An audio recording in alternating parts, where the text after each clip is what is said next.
Здравейте, аз съм Макси. Ние ще говорим на темата един видеоклип, който видях и който супер много ме беси. Защото не е нормално в 21 век да има такава агресия между хора 14, 18, 19, 20 години.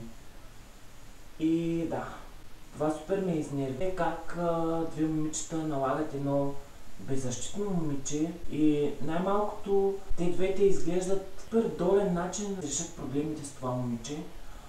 Изглеждат побойнички. Утре от други ден тези момичета се очаква да са бъдещето на дадената държава, в случая Русия. Макар че супер много ги има и България, тия момичета. И това много ме натъжава, че има толкова агресия около нас, а не се опитваме просто да си живеем нашия си живот и да спрем да се влием в живота на останалите.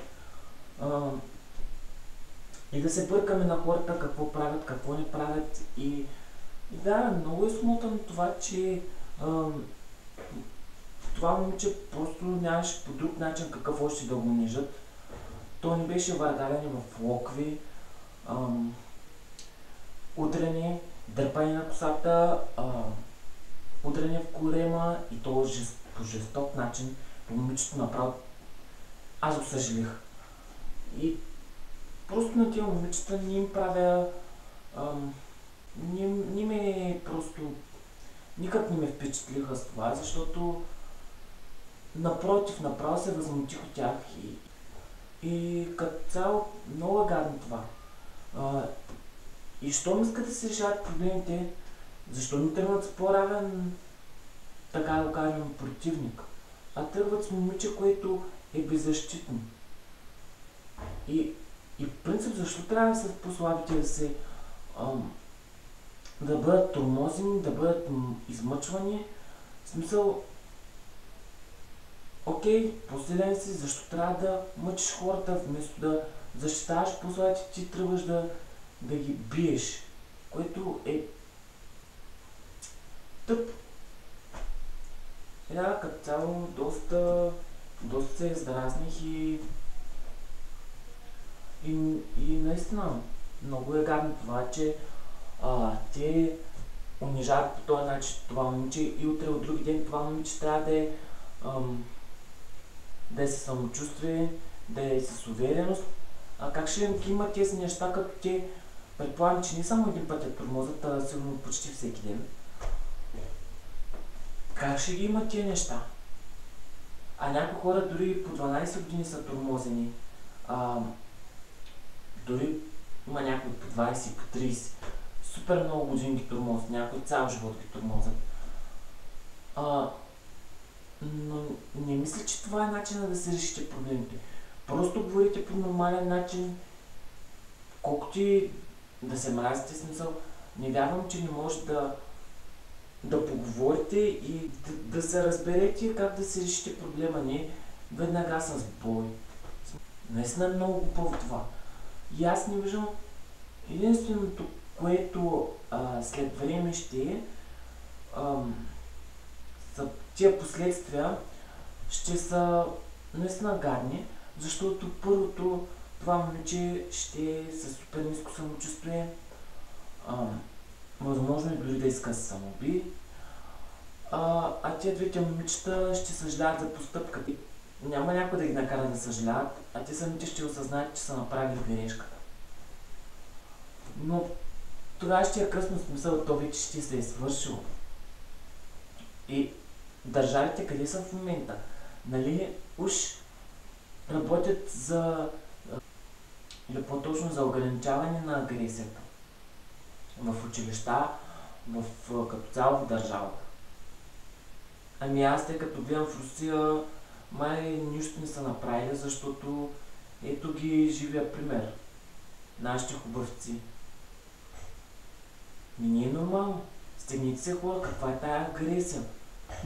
Утре дай да убим някой, защото той не е като тебе, или защото е с по-различна ориентация, с по-различен характер, с по-различна визия, не се облича като тебе.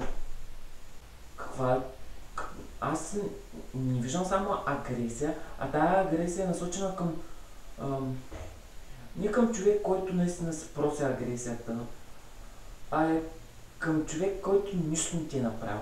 Първо защо? Защото никой няма право да се меси в живота на другия, да го тормози и да му пречи да се живее нормално живота. Второ, не мисля, че боя е начин за решение на проблем. Трето, това само ще донесе лоши последствия за всичките в цялата ситуация. И четвърто и пето, просто няма смисъл да го правите, защото после ще съжалявате.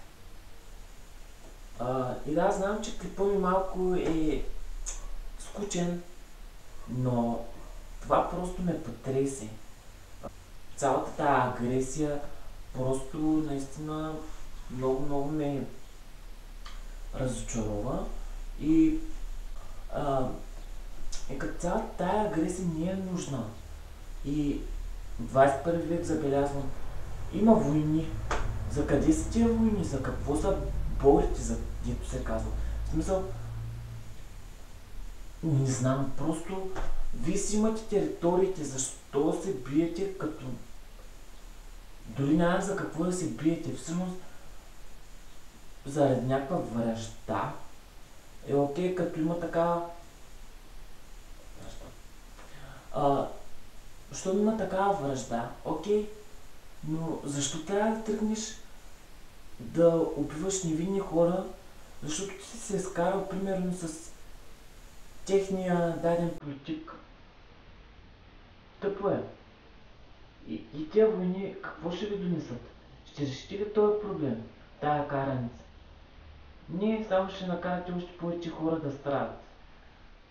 Много животи да се отидат и да има много разрушения и кървища. И това да го видят и деца. А не сте се замислили дали има и хора, които са приятели от двата народа. И какво им е, когато воюват двата народа? Тъпо е. Макар че тръгна вече от побоища на войни. Интересно. Та да. И като цяло, тия момичета супер много ме издразнят.